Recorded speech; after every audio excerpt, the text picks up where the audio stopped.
예술은 메멘토 모리, 죽음을 기억하라.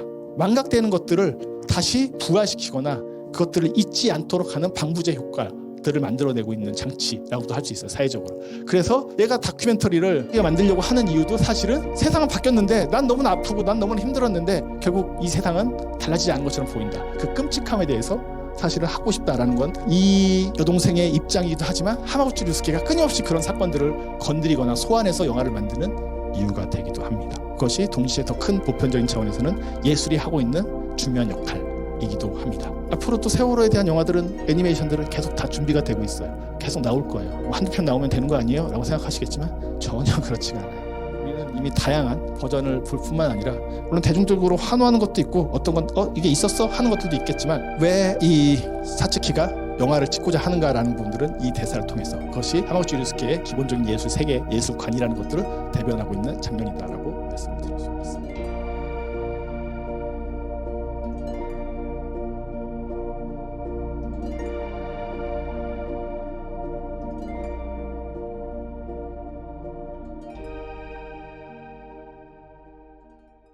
천국은 너무 멀어 2016년도에 만든 단편이고요. 같이 소개된 단편 중에는 거의 뭐 2000년대 초반에 대학원생 때 만들었던 단편들도 있고 정확하게는 한 2013년도 기준으로 하마구치 류스케 세계가 좀 격변한다라고도 얘기를 하긴 합니다. 거기엔 여러 가지 이유가 있지만 해피아워 2015년도에 만들어진 5시간 넘는 영화에서도 나타나고 그 이후에 2018년도에 만든 아사코에서도 직접적으로 호출이 되듯이 동일본 대지진이라고 하는 2011년도에 가장 큰 사건이 사실은 일본 사회를 흔들었을 뿐만 아니라 그때 파도의 소리라고 하는 3부작을 찍게 돼요. 그리고 정확하게는 4편의 영화를 찍게 되는데 하나는 이제 노래하는 사람을 따라다니는 다큐멘터리까지 해서 총 4편의 다큐멘터리를 찍으면서 영화가 무엇을 할 수 있을까 혹은 카메라가 어떻게 사람을 기록하는가에 대해서 되게 많은 고민들을 하게 됐고 실제로 그 이후에 나온 하마구치 류스케의 영화들은 좀 완전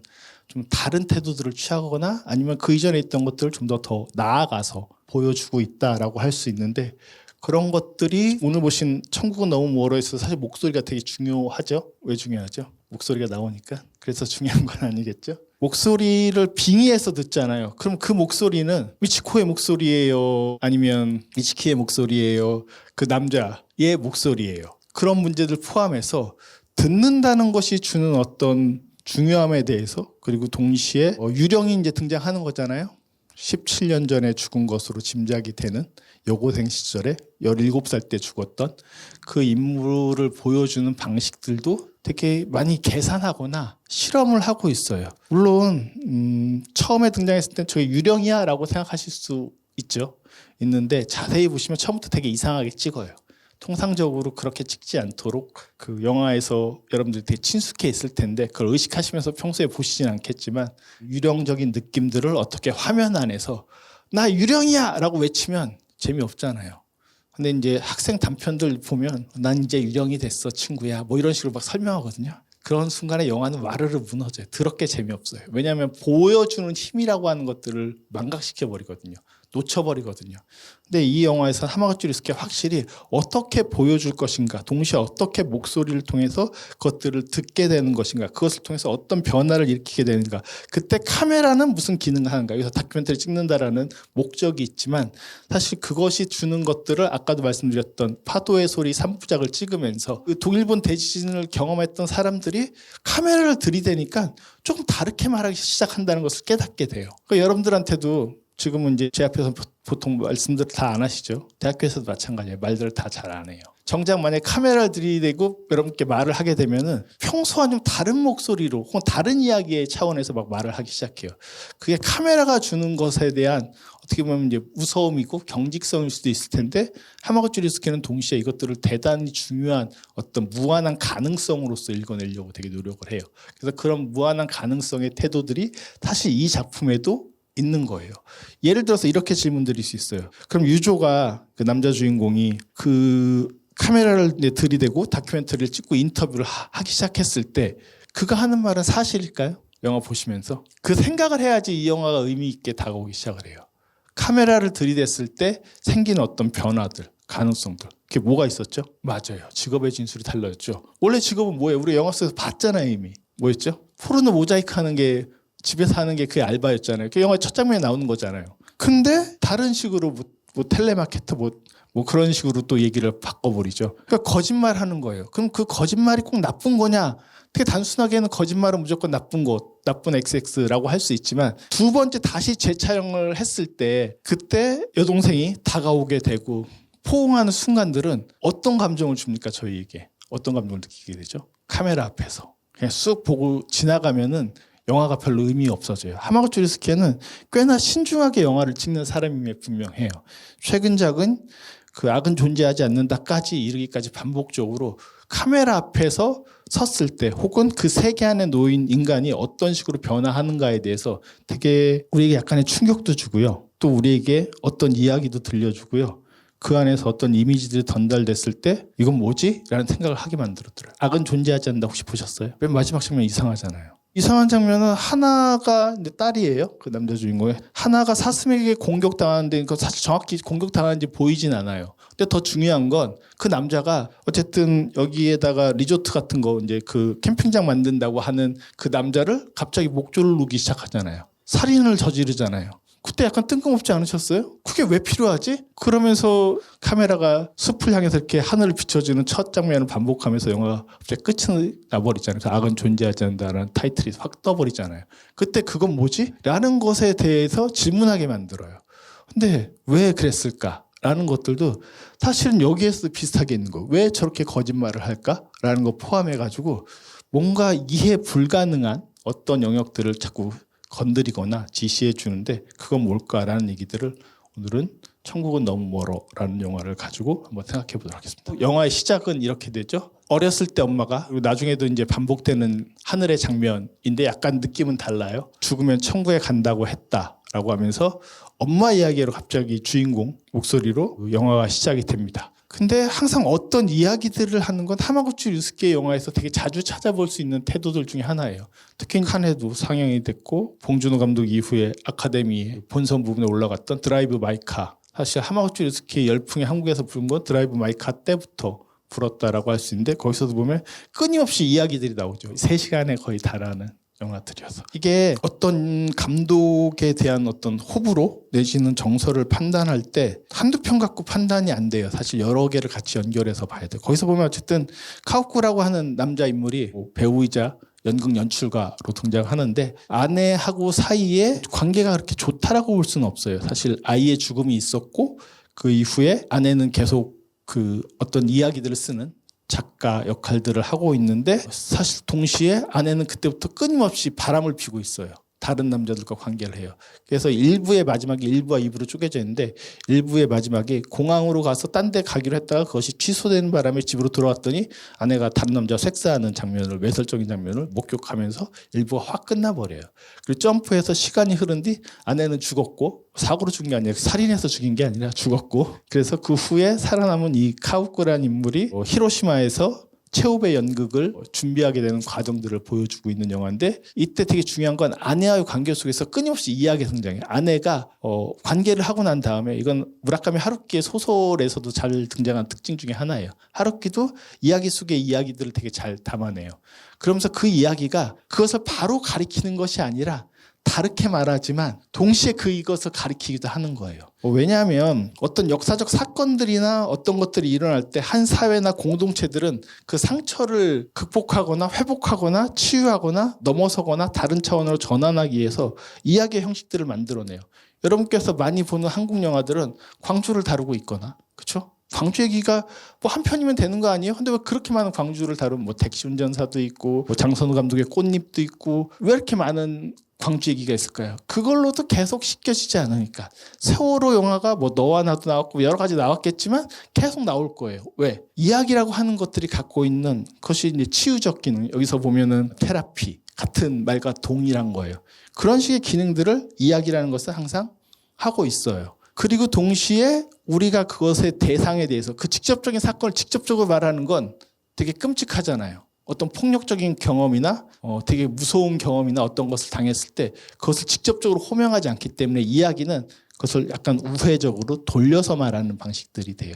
그래서 하마구치 류스케의 영화에서 뭐 원작인 무라카미 하루키의 작품을 따라간 것이기도 하지만 우회되는 얘기들을 많이 해요. 결국 처음의 얘기는 어렸을 때 엄마가 죽으면 천국에 간다고 했다. 근데 아직 천국은 멀어라고 하고 있으면 천국에 간다고 해서 대놓고 얘기하는 거죠. 나 유령인데 아직 천국에 가진 않았어. 라고 말하는 얘기인 거죠. 되게 쉬워요. 어렵지 않아요. 어려운 건 아닌데 굳이 하마구치 류스케의 어떤 영화적 형태나 특성들을 생각해서 보시면 이 영화는 처음부터 엄마의 이야기, 엄마가 어렸을 때 들려줬던 저 이야기를 통해서 나 주인공의 어떤 존재성을 드러내게 됩니다. 그랬을 때 이야기란 무엇인가 얘기를 딱 하나만 더 해드릴게요. 흔히 이야기가 갖고 있는 되게 엄청난 에너지와 기능들이 있는 것의 예시로서 많이 되는 건 아라비안 나이트예요. 아라비안 나이트 혹시 뭔지 아세요? 내용을 다 기억하실 수 없어요. 엄청나게 방대한 얘기예요. 혹시 신바드의 모험 아세요? 신드바드의 모험. 영화 버전도 여러 가지가 있고. 아라비안 나이트는 한국에서 천일 야화라고도 번역됐어요. 천일은 진짜 길다는 뜻이에요. 아랍 문명 안에서. 정확하게는 이제 페르시아 문화권, 뭐 지금의 이란쯤 해당되는 국가인데 어떤 왕이 있었대요. 근데 그 왕이 자기 아내가 흑인 노예들과 이렇게 정사를 벌이는 것을 보고 여성 혐오증이 생겨가지고 왕비를 처단하고 노예들을 다 처단한 다음에 그때부터 새로 왕비들을 젊은 처자들을 들이는데 하룻밤을 지내고 나면 다 죽이는 거예요. 뭐 그런 설정들이 가능하겠죠? 그때 그 여성들을 이렇게 소위 말해서 공급해야 되는 위치에 있는 대신이 결국 이제 이 왕국의 온 여성들의 씨가 말라버릴 지경이 되어버릴 위기까지 처하게 되는데 그때 대신의 딸이었던 세라자데가 자발적으로 나서게 됩니다. 아버지 너무 걱정하지 마세요. 제가 그렇게 너 가면 죽는데 너 괜찮겠니? 아니에요. 저는 살 방법이 있어요. 라고 해서 가게 돼요. 이게 아라비안 나이트의 도입부예요. 그래서 초야를 치르고 나서 세라제데가 이제 왕은 새벽이 끝나면 아침이 오면 죽일 생각을 하고 있었어요. 그랬을 때 세라제데가 왕한테 그렇게 합니다. 왕이시여 심심하시죠? 제가 이야기 하나 들려드릴게요. 라고 얘기를 해요. 그래서 그래? 심심한데 잘 됐다. 이야기 한번 해봐. 라고 해서 해주는데 그게 신바드의 모험이에요. 신바드가 막 하다 막 어떤 섬인 줄 알았더니 그게 나중에 고래였고 하면서 막 모험을 하고 있는데 이야기가 다 안 끝났는데 꽃게오 닭이 우는 거예요. 우니까 어떤 일을 하게 되냐면 왕이 죽이지 못하는 거죠. 왜? 왜 못 죽였을까요? 투비 컨티뉴가 너무 궁금해서. 넷플릭스의 원리죠. 투비 컨티뉴인 거죠. 다음 편을 봐야 되니까. 그래서 하루만 더 유보해볼까? 라고 해서 다음 날 계속 그래서 그것이 날이 겹쳐져서 천일 무한한 날들로 이야기가 겹친다는 거예요. 이야기의 생명력을 얘기하는 거예요. 이야기는 폭력과 살인과 죽음의 공포로부터 벗어나게 하는 힘들에 대해서 이야기가 본원적으로 가지고 있다는 것을 이 아라비안 나이트는 가지고 있는 것이기도 해요. 그 보카치오의 데카메론은 유럽에서 이것도 이제 근대 소설의 원형 표시가 되는 작품 중에 하나인데 패스트 때예요. 혹시 패스트는 뭔지 아세요? 쥐가 뭐 펼친다고 하는 전염병이죠. 뜨까미의 패스트라는 소설도 있죠. 그 패스트가 펼쳐졌을 때 유럽의 귀족들이 한 별장에 다 모여들어요. 그래서 남녀들이 다 모여들어서 매 밤마다 할 게 없으니까 뭘 하게 되냐면 다 모여서 우리 오늘 돌아가면서 무서운 이야기 한번 해볼까? 라고 하는 것처럼 이야기를 하게 되는 거예요. 대부분 섹스와 폭력에 대한 얘기들인데 주제는 왜냐하면 인간들의 기본적인 욕망을 건드린 이런 이야기들은 끊임없이 자극하고 호기심을 자극하거든요. 사실 현대 영화의 가장 중요한 핵심적인 주제도 폭력과 섹스예요. 대부분의 영화들이 그 범주에서 크게 벗어나지 않아요. 심지어 오늘 보신 영화도 폭력과 섹스라는 것이 그 안에 내장되어 있는 되게 중요한 화두라고도 얘기를 할 수가 있어요. 그렇죠? 저 소녀의 죽음은 당연히 지금까지도 계속 해결되지 않은 미제의 사건인 동시에 폭력이 있었고 하필이면 저 남자애가 포르노를 모자이크하는 애인 것은 자꾸 그런 식으로 뭔가 연결되도록 연상시켜주고 있어요. 하마구치 류스케의 다른 작품들 좀 전에 드라이브 마이 카도 봤었지만 우연과 상상에 나오는 두 번째 에피소드나 뭐 이런 데서도 폭력과 섹스라고 하는 것들은 되게 중요한 주제로 다뤄지고 있어요. 그런 걸 하마구치 류스케는 별로 회피하지 않아요.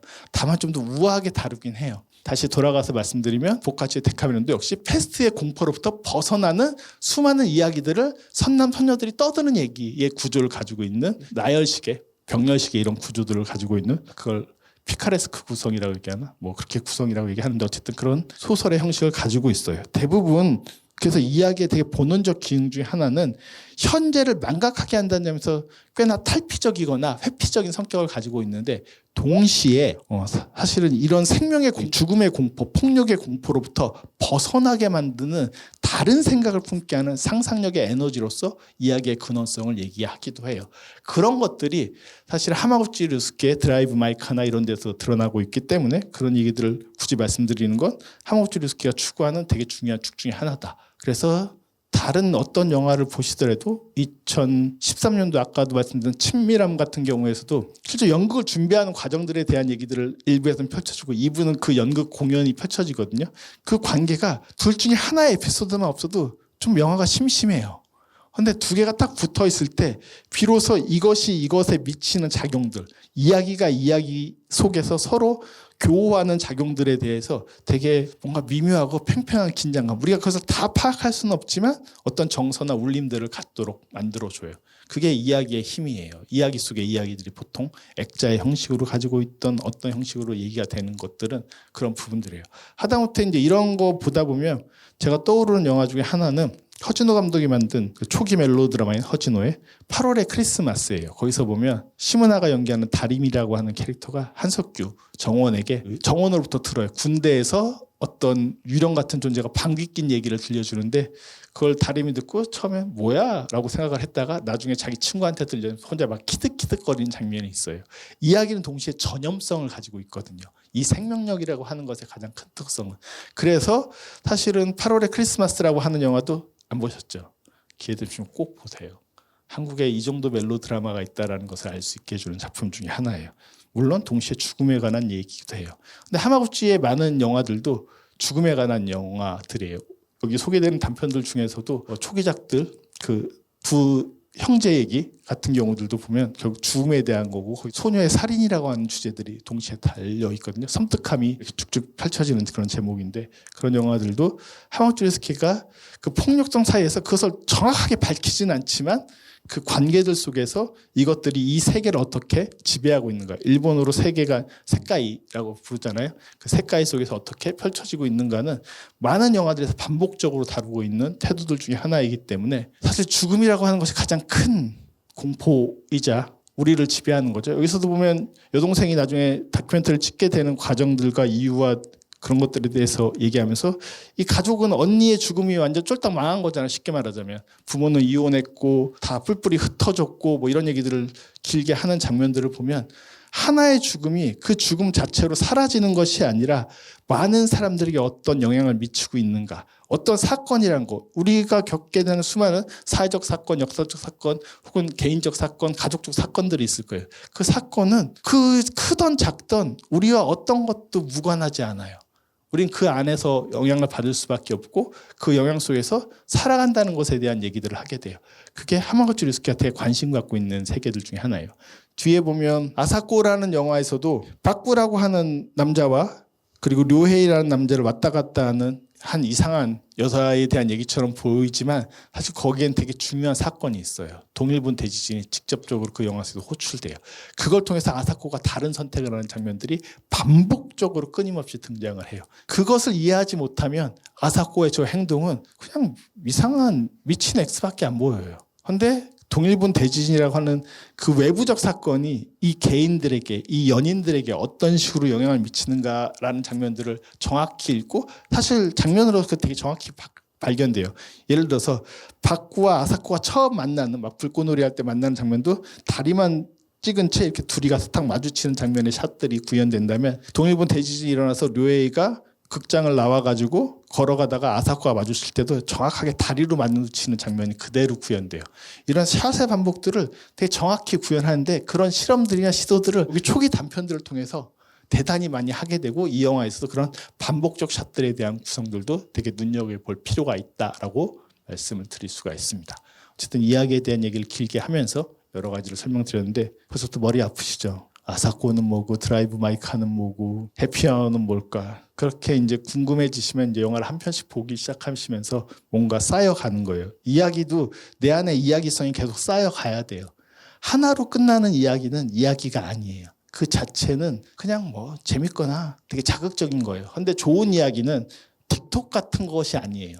끊임없이 그 안에서 파일업되고 쌓이고 쌓여서 우리에게 다른 상상력과 영화라는 것이 이런 것이구나, 이야기라는 것이 이런 것이구나, 본다는 것이 이런 것이구나라는 것에 대해서 더 직접적인 경험들을 할 수 있는 순간까지 나아가실 필요가 있어요. 그래야지 영화 보는 게 재밌어지고 길게 오랫동안 볼 수 있게 돼요. 안 그러면 금방 유튜브에게 집니다. 유튜브가 제일 강력하죠 뭐. 그걸 어떻게 이기겠어요. 저도 유튜브 하고 있는데 지겠죠. 그럴 거라고 생각을 합니다. 영화가 시작되는 인물이 등장하는 첫 장면이에요.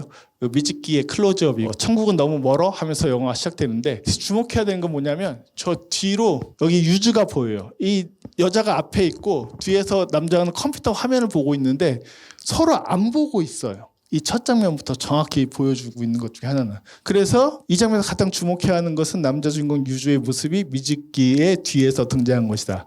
유주의 프로필만 이렇게 등장을 하죠. 그래서 카메라가 그 다음에 어떻게 컷으로 이어진지를 한번 잘 떠올려 보세요. 아마 기억이 안 나실 거예요. 근데 컷을 보는 습관이 되기 시작하면은 쑥쑥쑥 보이기 시작해요. 이게 미즈키의 천국은 너무 멀어 좀 전에 보여줬던 장면 샷 마찬가지고요. 이게 이제 컴퓨터 모니터에서 모자이크된 포르노. 근데 이때 지배하는 건 사운드죠. 기억나실 거예요. 포르노 사운드가 지배적으로 나타나요. 처음에 되게 이상한 게 그런 거죠. 저 여자애가 있고 뒤에 그 유조가 포르노를 보고 있다고? 저 뭐야 도대체 저들의 관계는? 이런 관심들을 가지게 되는 거죠. 되게 이상해 보이는 장면들 중에 하나예요. 그래서 제가 이상한 매치컷이라고 써놨고 그리고 담배를 한 대 피워무는 유주의 모습이 보이게 되고 그 다음으로 넘어가게 되면 이제 여기서 저 컷의 단독적 컷에서 이제는 미즈키와 유주가 같이 또 붙어 있는 저 샷의 반복적인 2인 화면으로서 저렇게 붙게 되고 그리고 나서 또 전화를 받아요. 어디서 전화 걸려서 전화를 받는 모습을 보게 되고 그리고 오늘 중으로는 끝날 것 같습니다 라고 하면서 순서대로 보면 두 사람이 처음 보여줬다가 포르노 화면이 나오고 담배 피기가 등장을 하고 다시 두 사람 이때 유조가 담배를 피고 있는 모습을 보여지는 것이 같이 잡히고 그러니까 요곳에서 뒤로 빠져가지고 앞에서 잡은 카메라의 샷인 거죠. 그리고 전화가 오게 되고 유조의 말로 답이 나오는데 이때 카메라가 자세히 보세요. 이 공간 안에서 이것들을 정확히 나눠 찍게 하거나 어깨를 걸어서 찍는 것이 아니라 근데 이게 말이 무슨 말인지 모르실 수 있어요. 기본적인 영화 감각이 다르시면. 더 정확하게는 이 공간 안에서 앞에 보여주던 카메라가 완전 저 뒤로 넘어가가지고 그래서 이게 좌우가 뒤바뀌는 거거든요. 유조의 얼굴이. 오늘 중으로 끝날 것 같습니다 하면서 미즈키의 뒷모습이 보여지면서 이 샷이 끝이 나게 돼요. 그러면서 이 공간은 카메라가 여기 있으면 인물이 이렇게 있으면 이렇게 이 공간 안에서 움직이지 뒤로 안 넘어가거든요. 좌우가 그럼 뒤바뀌어서 나오게 될 테니까 그럴 거 아니겠어요? 근데 이들은 같은 공간 안에 있지만 이 첫 장면 두 인물이 등장하는 이 첫 장면은 전혀 같은 공간 안에 있다는 느낌을 최대한 배제시키고 있어요. 이해되세요? 그걸 되게 적극적으로 보여주고 있는 거예요. 물론 이게 미즈키가 유령이고 유조가 사실은 미즈키를 어떻게 될 수도 있는 거예요. 질문. 유조가 미즈키를 볼 수 있을까요? 볼 수 있다고 생각하시면서 보셨어요? 근데 여기서는 최대한 볼 수 없는 것처럼 서로 그 공간 안에 분리되어 있는 것처럼 계속 연출되어 있거든요. 하마구치 류스케가 이 당시에 카메라의 어떤 편집 과정들을 통해서 되게 고민하고 있는 것은 같은 공간에서 전혀 매치가 되지 않는 하지만 따로 있지만 같이 존재하는 두 사람 어떤 분리된 것들이에요. 그래서 아사코에서도 보시면은 박구와 료헤이 사이에서 어떤 반복이 되고 똑같은 사실 남자 배우는 1인 2역을 하고 있지만 그때 료헤이가 있을 때는 계속 분리되는 것 같은 그런 느낌들을 줘요. 사실 같은 공간에 같이 저들이 연인으로서 사랑하는 채 이렇게 있다는 느낌 두기보다는 끊임없이 거리를 두는 것들에 대한 긴장감들을 묘사하게 되는데 그런 것들에 대한 실험을 사실 이 되게 좁은 공간 안에서 반복적으로 등장하는 저 집안에서도 저렇게 시도하고 있다라고 말씀을 드릴 수가 있어요. 어쨌든 이 첫 장면이 영화 전체 중에서 가장 재밌는 장면 중에서는 하나이기도 했었어요. 그래서 얼핏 보면은 사실은 이 모습과 이 모습은 서로 180도로 반대되는 위치에 놓여 있는 장면인데 전혀 별개로 존재하는 두 인물들이라는 느낌을 확연하게 주고 있는 거예요. 그래서 그 안에서 구축되는 저 장면들도 개별성으로 존재하지 이들의 관계성으로 존재하지는 않아요. 그래서 미즈키의 뒷모습이 되게 중요하고 이 장면들에서 계속 180도 넘어왔다고 말씀드렸잖아요. 유조를 중심으로 장르를 물어보게 되고 SM 쪽에 가깝다고요? 그러면서 모자이크 하나 넣는 것에 시간이 얼마나 걸리는지 사람들이 많으면 뭐 집단적으로 사람들이 나타나냐 뭐 이런 얘기들을 또 물어보고 있는 장면들이 나오게 돼요. 그리고 나서 다시 전화 통화가 거의 끝날 무렵에는 뮤직기를 앞에서 놓은 원래 샷들. 그러니까 이게 전체적으로 이 영화 이 공간의 첫 씬의 마스터 샷이에요. 이스태블리시 쇼트예요. 설정 화면이에요. 이 설정 화면을 두고 이렇게 넘어가는 순간들이 있고 180도를 그리고 그 두 사람 사이의 어떤 거리감, 공간감, 깊이감들을 보여주는 게 이 전체 초반 첫 번째 시퀀스에서 중요한 부분들입니다. 그래서 그 순서대로 쭉 정리해서 놓은 거예요. 모자이크를 넣니 다시 원래 쇼트 위치로 180도를 넘어 유주의 직업과 뮤직기의 뒷모습을 보여주고 다시 돌아올 때 뮤직기의 클로즈업 혹은 마스터 쇼트가 반복되면서 영화는 끝이 난다.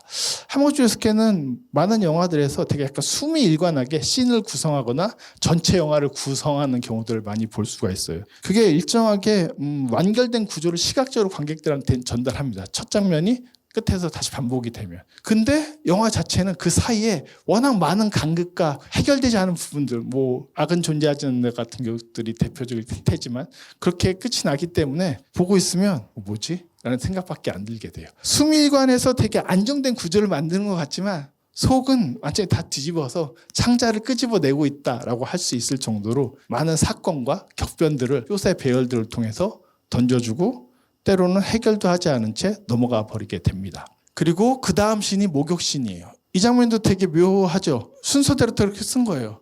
이렇게 뮤직기가 바라보고 있는 거의 클로즈업에 가까운 샷.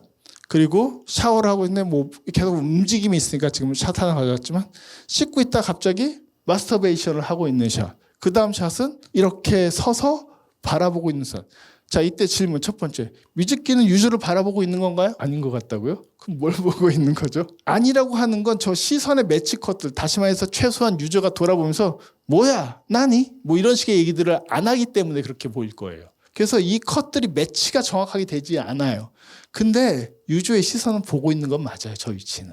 화장실이에요. 그래서 이들끼리 시선이 직접적으로 마주치는 장면은 앞의 시퀀스에서도 씬에서도 없었지만 이 씬에서도 역시 등장하지 않아요. 그래서 다시 한번 질문 드리면 그러면 유조에게 뮤직기가 보이는 걸까요? 라고 질문 드릴 수 있는 거예요. 잘 안 보이는 것 같거든요. 아니 유조가 만약에 보인다고 칩시다. 아무리 유령이든 뭐든 그럼 혼자 샤워하다 말고 나 보고 있는데 거기서 마스터베이션 하고 있을 수 있을까요? 그거 되게 이상하지 않아요? 아, 귀신이면 개무시해도 되나? 어떻게 생각하세요? 보고 있는 걸까요? 보고 있지 않는 걸까요? 영화를 본다는 게 때로는 되게 단순한 문제인 것 같지만 때로는 그 샷들의 구성들이나 어떤 식으로 하마우츠리스케가 우리에게 저것을 전달할 것인가 라는 것들을 한번 생각해 보면 꽤 복잡한 문제일 수 있어요.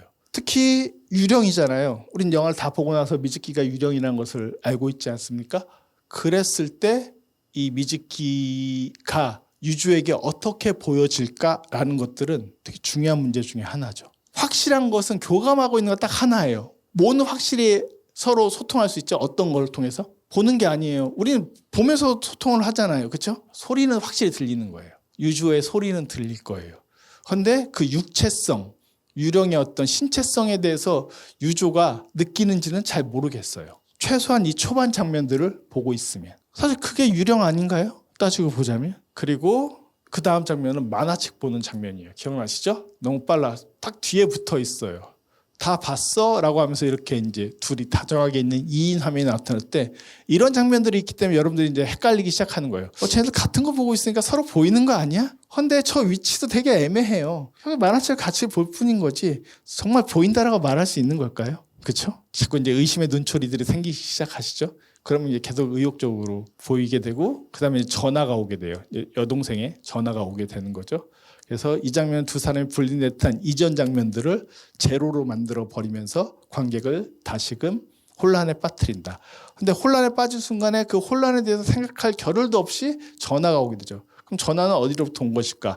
라고 하면 그 다음 장면들이 전환이 돼서 지하철로 이동되는데 지하철 장면에서도 둘이 같이 타고 있는 것 같은데 완전히 분리돼 있어요. 같이 서 있는 장면은 단 한 것도 존재하지 않아요. 여러분들 그렇게 보셨다고 우기신다면 다시 영화를 보러 오세요. 전혀 안 그렇거든요. 굳이 분리 왜 시켰을까? 이동을 할 때. 같은 지하철에서 투샷 잡는 게 더 쉬울 텐데. 그래서 심지어 유조는 졸고 있어요. 그래서 유조 2번 반복해서 부르는 장면들이 등장을 하기도 합니다. 그래서 실제로 이들끼리 소통이 되거나 직접적으로 그렇지 못한 상황이라는 것을 여동생을 만나러 가는 이 지하철, 뭐 전철, 뭐 기차, 뭐 여러 가지 일본에는 워낙 그런 탈 것들이 발달해 있는 사회이기도 하니까 단순히 전철이다 말하기는 좀 어려울 수도 있겠습니다만 어쨌든 그렇게 보여지는 장면입니다. 유조는 자고 있어요. 졸고 있어요. 그런 것들이 소통이 서로 되게 원활하다고 하는 어떤 그 전제 조건들을 또 다시 한번 여기서 깨 부숴버리고 있기 때문에 헷갈리게 만들어줘요. 이게 이 유령과 유조라는 인간, 미츠키와 유조가 공존하고 있는 이 기묘한 관계들에서 타이틀, 영화 제목이 나오기 전까지 보여주고 있는 신들의 구성들인 거예요. 거의 빼놓지 않고 다 구성해서 보여드렸어요. 그렇게 보면 이 영화 처음부터 저게 되게 성공적으로 관객들한테 쟨 유령이구나라는 존재성을 전달했느냐. 왜냐면 이때까지도 유령인지 아직 등장하지 않았잖아요. 죽었다는 사실조차도 내용적으로는 전혀 전달되지 않기 때문에 모르는데 최소한 보여주기를 통해서 설명하는 거거든요. 예를 들어서 만화책 읽는 장면에서 유조가 뭐 유령이 만화책 따위를 읽어 라고 말했으면 우리는 되게 쉽게 이 정보를 캐치했을 거예요. 근데 그것을 끊임없이 지연시키거나 정지시키면서 최소한 저 두 사람의 관계가 뭘까를 시각적인 되게 일상적인 순간들을 통해서 보여주고 있어요. 하지만 되게 이상한 건 있었다고 다시 말씀드렸죠. 샤워를 하고 있을 때 미츠키가 보고 있으면 뭐야 라고 했을 텐데 유조는 아무런 상관없다는 식의 샤워도 하고 마스터베이션도 하고 앉아 있어요. 이런 것들이 사실은 우리가 그냥 일상적인 저들이 나이 차이가 있는 어떤 남자와 여자라는 관계로부터 좀 뭐지? 라고 하는 생각들을 포르노의 장면과 더불어서 그리고 유조의 직업과 더불어서 자꾸 균열을 만들어내게 되고 저 장면들은 뭐지? 라는 생각들을 하게 만들어요. 그래서 이때 유조의 모습이 디졸브 되죠. 화면이 디졸브 되면서 이 구름 장면들이 오게 돼요. 디졸브는 이렇게 화면들이 오버랩되는 영화의 고전적인 효과 중에 하나예요. 그러면서 타이틀이 뜨죠. 천국은 아직 멀어 라고 하면서 음악이 나오면서 뭔가 되게 좋은 것 같은 느낌이 있는데 라고 했을 때 갑자기 목소리 여동생의 목소리가 확 들어오면서 음악도 확 단절돼 버려요. 그러니까 이 영화는 기본적으로 지속되거나 연결되는 것들을 끊임없이 자꾸 단절시키거나 단속시키게 연출들을 하고 있어요. 편집 과정에서. 그리고 사츠키 여동생이죠. 만나러 가는 길이 성립된다. 이때 되게 중요한 건데 이건 이제 아까 첫 장면에서도 엄마 얘기할 때 미츠키의 말을 통해서 이것이 나왔다고 한다면 사츠키를 만나러 가는 길에 또 다시 저 타이틀 제목이 뜨게 되는데 저 화면 구름이 있는 화면에 뜨게 되는데 냉정히 따지자면 타이틀은 두 번째로 등장하는 셈이고 이 장면을 통해 천국은 아직 멀어가 결국 사츠키를 만나러 가는 길일 수 있겠다. 왜 뭐냐면 아직 이들의 관계 특히 사츠키의 죽음에 대한 관계 어떤 이야기는 아직 풀어나오지 않았기 때문에 그것이 풀어줘야지. 최소한 동양적인 어떤 귀신의 차원들에서 보면 억울하게 죽은 존재들은 원기들이잖아요. 원기들은 대부분 어떻게 하면 풀립니까? 내 억울한 사연들을 사또가 풀어주시던 누가 풀어줘야지 가는 거 아니에요. 이때 풀어준다는 것은 장화홍련전에서도 귀신들이 나타나가지고 사또 찾다가 사또들이 놀래서 다 송장치에 나가니까 어떤 담대한 사또가 와서 장화홍련의 이야기를 들었다는 거 아닙니까? 원한이라고 하는 것의 핵심도 뭐냐면 이야기예요. 그러면 우리가 여기서 필요한 건 뭐냐면 누구의 이야기를 들어야 돼요? 누구의 이야기를 들어야 되죠? 사츠키의 이야기를 들어야 되는 거 아니겠습니까? 사츠키의 이야기를 들어야 되는 거죠. 그게 동생을 만남으로써 동생이 사츠키 언니에 대한 다큐멘터리를 찍게 됨으로써 그 관계들이 드러나죠. 근데 다 영화를 보시고 나서 사츠키의 그날에 있었던 일에 대한 어떤 어렴풋한 초상은 그려내게 되지만 정말로 사츠키가 어떻게 어떤 식으로 죽게 됐거나 왜 그랬어야 되는지에 대해서 파악이 되셨어요? 파악이 안 되죠. 어떤 사건이라고 하는 것은 사실 정확하게 명확하게 구명되지 않는 것들이에요. 특히 한 가족, 한 공동체 내 트라우마로 남게 되는 것들은 가설들은 존재하지만 왜 그랬을까는 없을 뿐이에요. 남는 건 뭐가 남겠습니까? 동생이 뭐라 그러죠? 계속 하는 말. 나중에 같이 인터뷰하면서 무슨 얘기를 하죠? 동생이 무슨 얘기를 강조해서 할까요? 빙의 됐을 때 유조가 언니에게 미츠키에게 빙의 됐을 때 계속 하는 말이 뭐죠? 죄책감이에요. 그래서 뭐라고 얘기해요? 그래 내가 죽었어야 돼. 가까운 사람의 어떤 죽음에 대해서 우리가 죄책감이나 어떤 상실감을 극단적으로 느꼈을 때 가장 자연스럽게 나올 수 있는 그리고 진짜 그 사람에 대한 어떤 사랑과 애정이 있었다는 것의 반응은 그런 거 아니겠어요? 내가 죽었어야 돼. 왜 언니가 죽어? 내가 죽었으면 가족이 이렇게 균열되지 않았을 거야 라고 말하는 장면들이 기억이 나실 거예요. 결국 그 얘기를 듣는 거예요. 그 얘기를 듣기까지가 이 영화의 여정이고 핵심적인 이야기의 여정이에요. 이것만 듣고 파악이 되셨으면 오늘 핵심은 다 파악하신 거예요. 이제 이제 여기만 들어도 아 이게 그런 영화였구나라는 게 머리에 푹 박히시게 되면 이제 돌아가셔도 되는 타이밍도 돼요. 또 다른 얘기들이 있긴 하지만 그게 핵심이에요. 오늘 결국 그래서 천국은 아직 모르는 동생을 만나러 가는 길이고 이 가족적 트라우마 원형 그 핵심 그것에 대한 죄의식을 듣는 거예요. 어떤 사건이 일어날 때마다 광주 얘기가 왜 계속 집단적으로 나오게 되냐 한국에서 죄의식이에요. 왜? 대부분 한국 사람들은 1980년 그날 그 일을 몰랐거든요. 실제로 몰랐어요.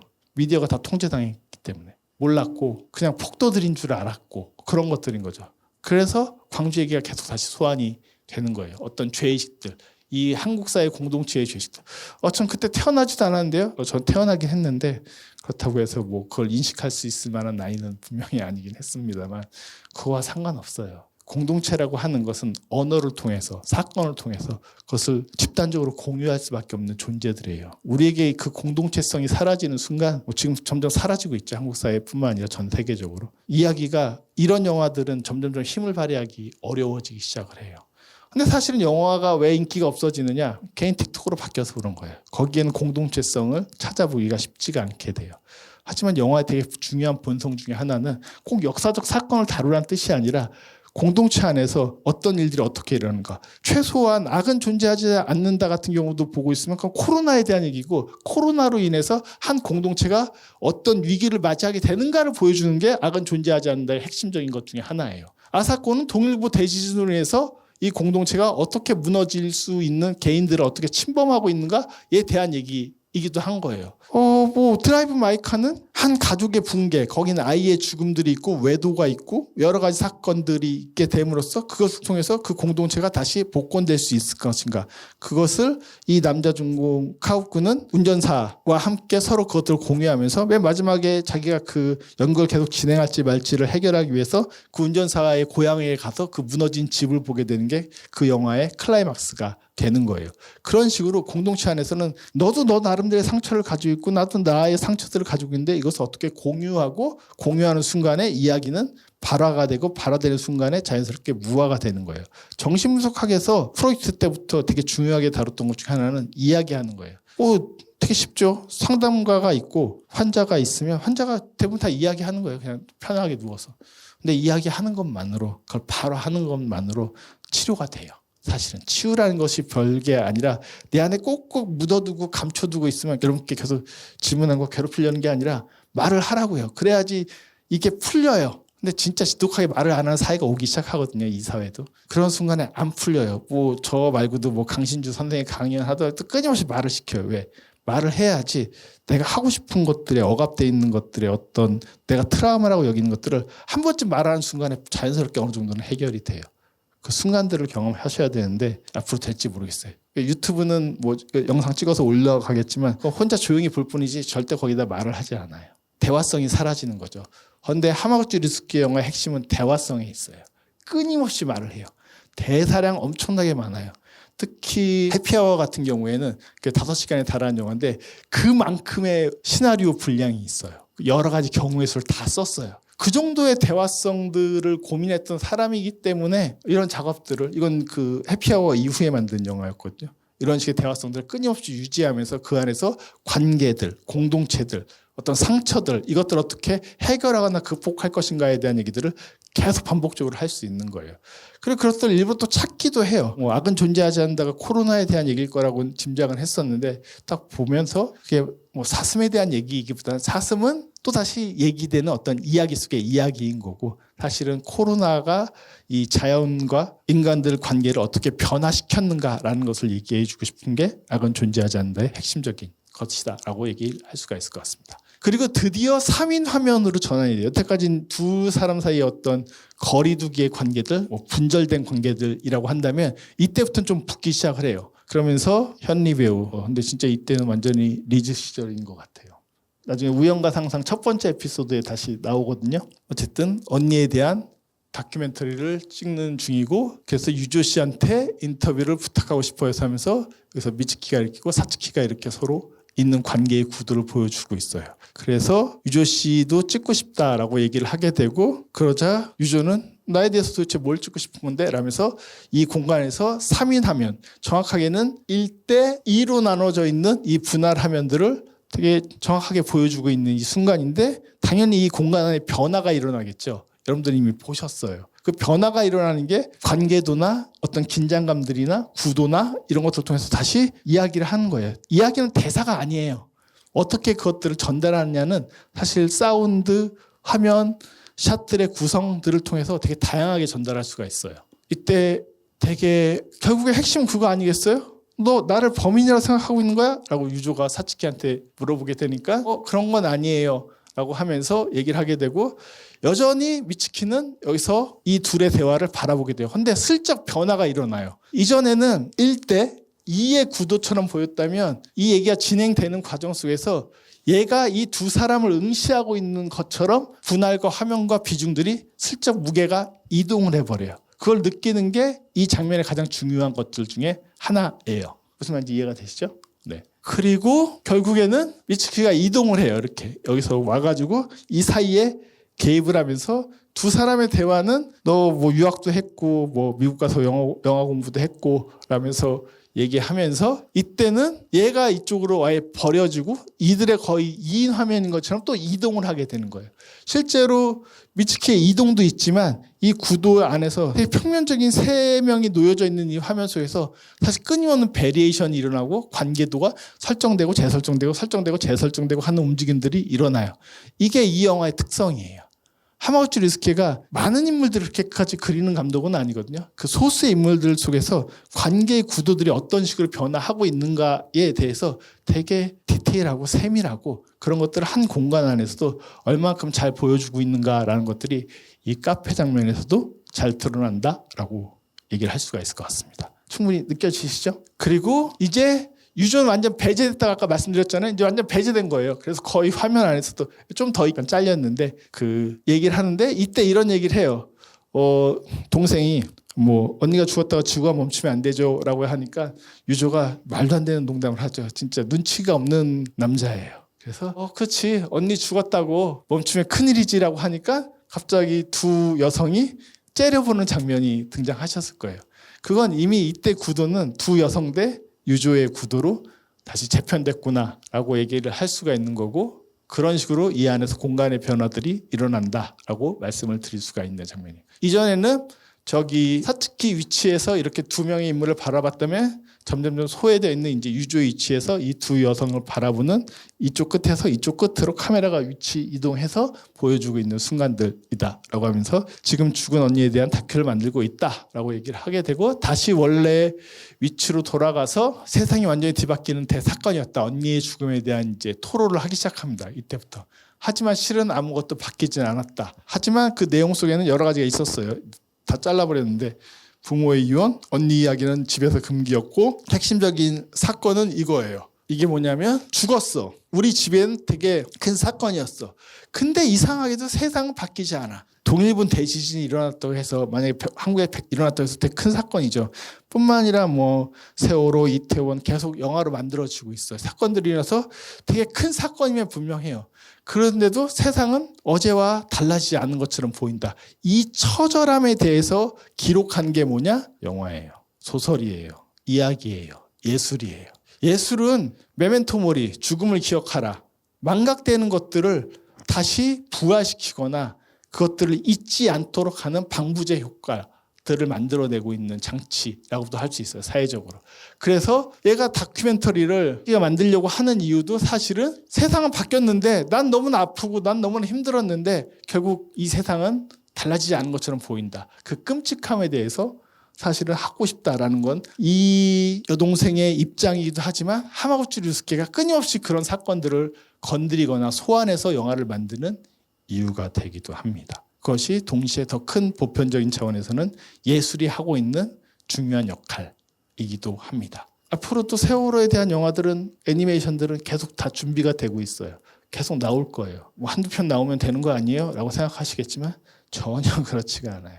우리는 이미 다양한 버전을 볼 뿐만 아니라 물론 대중적으로 환호하는 것도 있고 어떤 건 이게 있었어? 하는 것들도 있겠지만 왜 이 사츠키가 영화를 찍고자 하는가라는 분들은 이 대사를 통해서 그것이 하마구치 류스케의 기본적인 예술 세계 예술관이라는 것들을 대변하고 있는 장면이다라고 말씀을 드릴 수가 있습니다. 그래서 넘어가서 사치가 영화를 찍는 이유, 계속되는 삶을 찍는다는 것이고 파더의 목소리 아까 말씀드렸던 2011년도부터 10년까지 찍은 다큐멘터리 이후의 영화들 드라이브 마이 카에서도 아내의 죽음 이후에 현재 세계에 그대로 남아져야 되는 카우프가 어떤 연극을 계속 공연하고 그래서 끊임없이 과거에 아내가 녹음해줬던 그 테이프를 들으면서 과거들을 계속 들으면서 준비를 하고 있는 그런 모습들을 통해서 세계 안에는 사라졌지만 카우프의 세계는 사실은 그전과 별로 달라지지 않은 그 안이 바로 차 안에 있는 공간이에요. 왜 드라이브 마이 카냐? 그 차 안에서는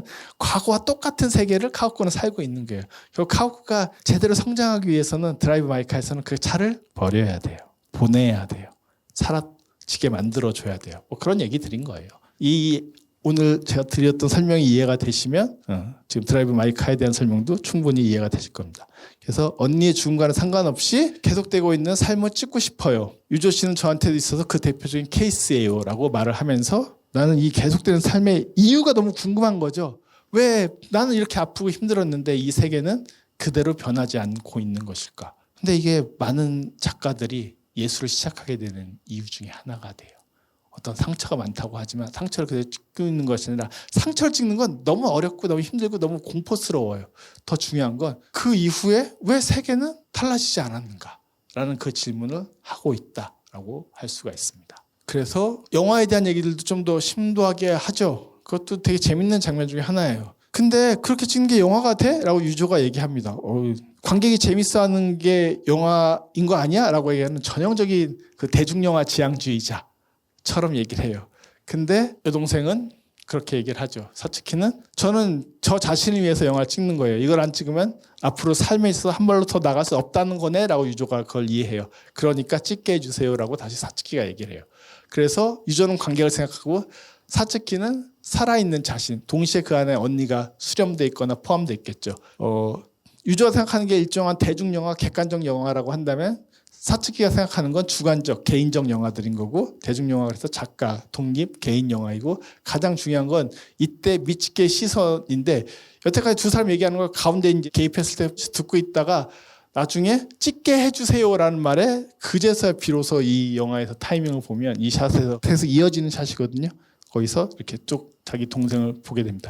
영화를 찍는다는 것에 대한 어떤 액션, 리액션적으로 저 미츠키의 시선이 이동하는 것들 되게 흥미롭게 보였던 이 샷의 구성 중에 하나였었습니다. 그리고 다시 점프해서 노다시 여고생 연쇄살인 사건 과거에 있었던 것을 추적하는 유조의 모습을 보고 그런 거 이제 찾아보지 마 그러니까 싫어? 왜? 찾아볼 거야? 뭐 하고 있다가 미츠키가 물어보죠. 인터뷰 할 거야? 그러니까 난 별로 나한테 득되는 것 뿐인데 내가 왜 인터뷰를 해? 근데 왜? 그랬더니 그래야지 인터뷰를 해야지 내가 사츠키와 다시 만날 수 있지. 여기서 보면 혼자는 못 가나 봐요. 미츠키가. 혼자는 이동할 수 없나 봐요. 유조와 같이 따라서 동반해서 근거리에서 이동하는 것만 가능하다는 어떤 설정적인 것들도 있는데 뭐 그걸 이해하다기보다는 어쨌든 인터뷰가 유조에게 도움이 되는 목적이기보다는 아까도 말씀드렸던 것처럼 처음에 사츠키의 전화가 오고 지하철 타고 가고 있는 장면에서 천국은 너무 멀어가 결국 사츠키에게 가는 길, 가족의 어떤 비밀을 듣게 되는 길이라고 말했던 것처럼 결국 그 안에서 핵심은 인터뷰인 거고 인터뷰가 다시 사츠키와 미츠키가 다시 만나서 과거를 다시 이야기하고 끄집어내고 빙의되고 말할 수 있고 그 목소리를 듣게 되는 과정들이라는 것들은 인터뷰 장면에서 되게 명확하게 등장을 하게 됩니다. 그래서 넘어가서 보시면 빙의하게 되죠. 빙의하기 전에 이제 여기 집에서 얘기하는 거예요. 네가 이상한 짓 했으니까 그렇지. 그건 유조 네가 이상한 짓 하니까 그렇지. 그랬더니 이봐 빙의한 건 너잖아 라고 얘기하니까 난 맞는데 남들 눈엔 유조로 보이거든 이라고 하면서 뒤에 인터뷰 때 일어나 약간의 혼란 이게 유조인가 미츠키인가 라는 것들을 두 사람이 먼저 대화로 나눠주고 있어요. 이 대화의 중요한 점은 이전까지는 누구에게 어떻게 보여주는 것을 생각을 했다면 이때는 빙의의 과정에 대한 어떤 예시를 직접적으로 설명해서 처음으로 들려주고 있어요. 아마 저런 것까지 다 샷으로 구성해서 설명하거나 전달하거나 표현하기는 대단히 어려웠을 거예요. 그래서 최소한 여기서는 미리 말로 설명을 해준다. 그래서 다시 돌아가서 악은 존재하지 않는다 해서 그 질문, 왜 갑자기 주인공은 그 업자를 엔터테인먼트 소속의 그 남자를 살인하려고 했을까? 라고 했을 때 사실은 그 앞에 몇 가지 깔아둔 것들이 있거든요. 영화를 보고 있으면. 근데 그게 이만큼 잘 설명되지는 않아가지고 약간 좀 점프한 것처럼 느껴지기도 합니다. 어쨌든 다시 돌아가서 빙의를 통한 현상을 대화로 풀어본다. 최소한 유저에게 미츠키는 들린다. 보이지 않을 순 있지만. 근데 이런 투샷들의 구성이 또 뭐가 특징이 되냐면 이때 이렇게 넘어오다 보니까 첫 시퀀스, 두 번째 시퀀스에서 그리고 지하철 타고 갈 때까지 분리돼 있던 느낌들이 이때부터는 마치 대화를 되게 자연스럽게 하는 것처럼 보이기 시작을 해요. 그러다 보니까 보이는 거 아니야? 라고도 되게 자연스럽게 생각하도록 만들어요. 그래서 저는 보인다 보이지 않는다를 주장하려는 건 아니에요. 다만 초반에는 서로 되게 분리되어 있는 것처럼 보여주다가 이 영화는 점점 같이 결합되거나 볼 수 있는 것처럼 얘기하기도 해요.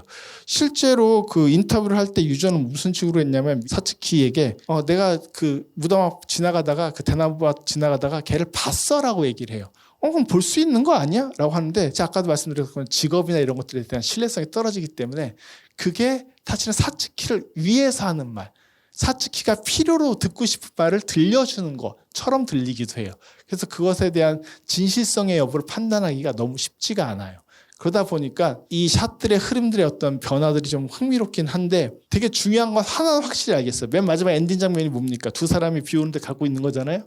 기억나시죠? 그러면 처음에 우산과 역시 분리된 채 가고 있다가 이 남자가 우산을 들고 미츠키를 이렇게 씌워줘요. 기억나시죠? 그럼 보이는 거 아니에요? 그러니까 그런 쪽으로 가는 거예요. 더 정확하게 제가 이 영화에서 느낀 샷들의 구성의 감각은 처음에 분리되어 있거나 보이지 않는다는 느낌으로 계속 구성되어 가다가 점점 이런 장면에서도 보이거나 가까이 갈 수 있는 그리고 의식할 수 있는 어떤 존재성들을 드러내는 쪽으로 간다. 그것이 이 두 사람이 그 우산 씌워주고 나서 되게 쓸데가리 없는 얘기 하잖아요. 좋아해. 그러니까 미츠키가 그러잖아요. 왜 갑자기 나한테 이런 얘기를 하는 거야? 라고 하는데 꼭 싫어하는 것 같지는 또 않게 또 들리기도 해요. 그래서 이 기묘한 장면은 뭐지? 라면서 또 다시 이상한 의혹을 던져주는데 그럼에도 불구하고 중요한 포인트는 분리되어 있는 것처럼 보이는 이 두 사람의 관계들이 점점 서로를 인식하거나 최소한 유조가 미츠키를 알아보게 된다는 어떤 느낌들로 가고 있다라는 것은 확실하게 보이긴 합니다. 그런 얘기들을 말씀드리고 싶었고요. 어쨌든 또 대사 중에 하나가 이 집으로 부를까 하니까 너 그럼 저주해서 죽여버릴 거야. 그러니까 농담이야. 그러니까 할 말이 있고 못할 말이 있어. 미안해 라고 얘기하면서 약간의 갈등을 벌이는 장면들이 있는데 갈등을 벌이게 되면서 약간 냉랭해지자 그때 갑자기 음악을 틀어요.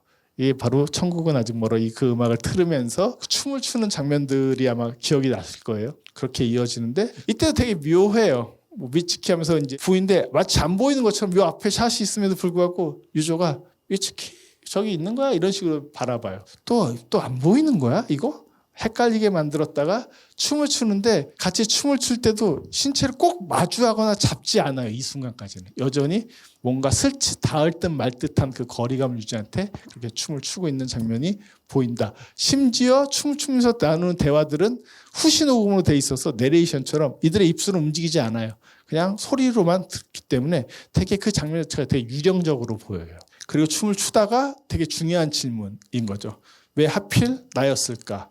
왜? 라고 할 때 이때 유일하게 검은 화면이 화면 속에서 왜라는 말과 함께 뛰어 들어갑니다.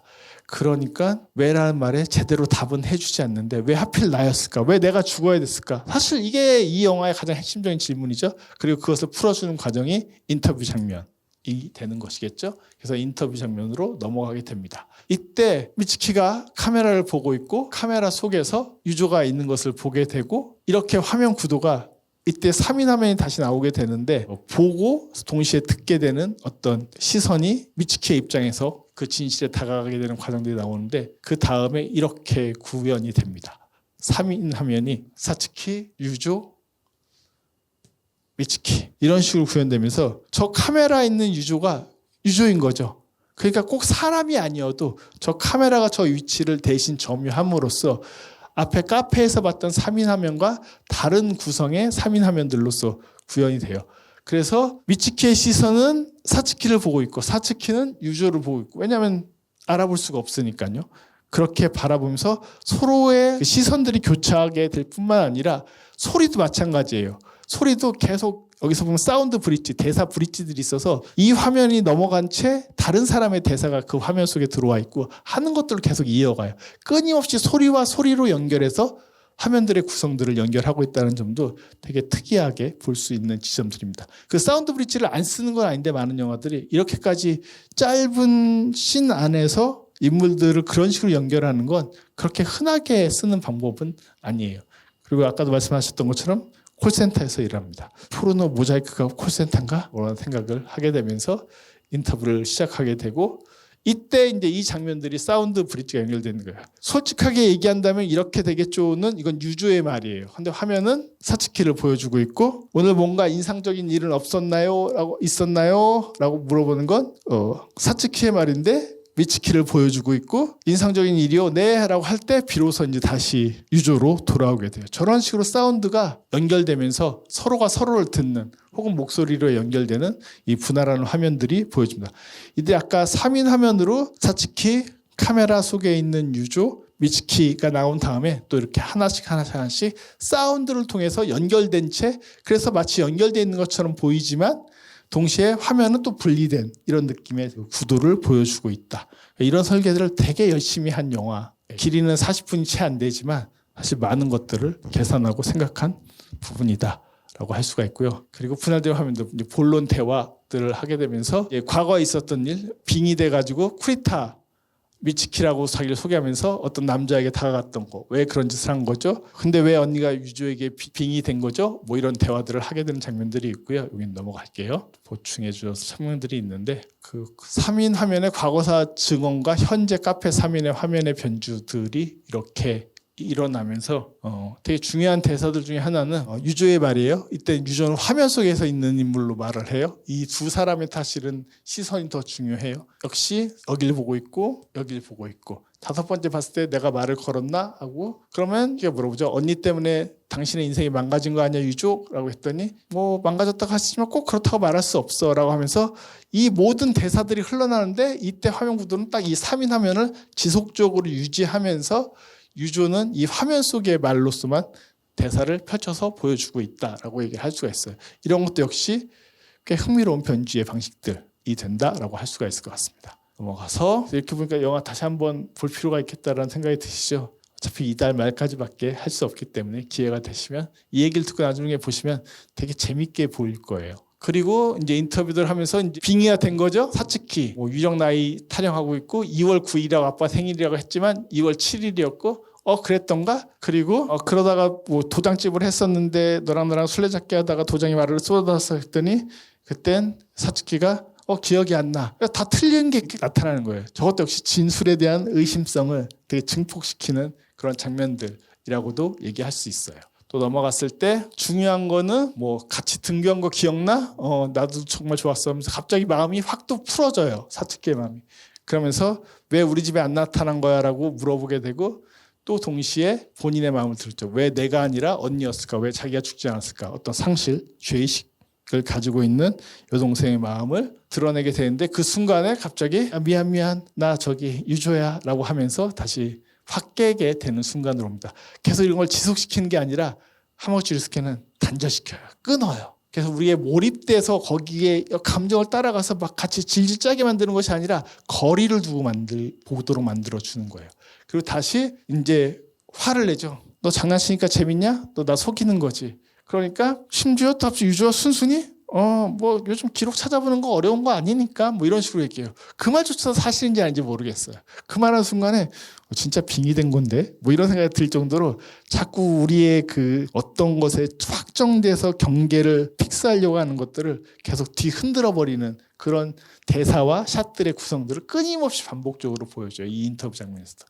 그래서 테라피 받았다고 뭐 좋아 뭐 하는데 정말 거짓인 것일까라는 의심이 들게 만들어 주는 거죠. 하지만 그럼에도 불구하고 다시 하자라고 얘기해요. 그래서 이제 미츠키 준비됐어라고 얘기하면서 준비한 태도를 취하고 갑자기 둘이 눈을 감을 때 그때 안 보이던 화면 속에 미츠키가 저렇게 잠든 채 등장해요. 그러면 진짜 빙의된 건 아니야라고 또 다시 글로 또 확 넘어가게 돼요. 자꾸 우리한테 왔다 갔다 갈팡질팡 오락가락하게 만들어줘요. 그래서 사츠키의 말을, 근데 여기서 중요한 건 이제는 내가 말할게라고 말을 해요. 그 다음 인터뷰가 이어질 때는. 결국 중요한 건 내가 들었지만 또 동시에 의학이든 언니에게든 내 말을 듣게 하고 싶은 거예요. 이 다큐멘터리의 목적은, 원래 다큐멘터리 찍는 사람은 들어야 되거든요. 인터뷰 대상자의. 근데 그게 아니라 사실은 자기가 말하고 싶은 거예요. 이 얘기, 듣는 것과 말하는 목소리의 그 간격을 하마구치 류스케의 많은 영화에서 반복적으로 등장하거든요. 드라이브 마이크가 가장 대표적인 예라고 할 수 있고, 그런 것들을 보여주는 되게 적극적인 장면이에요.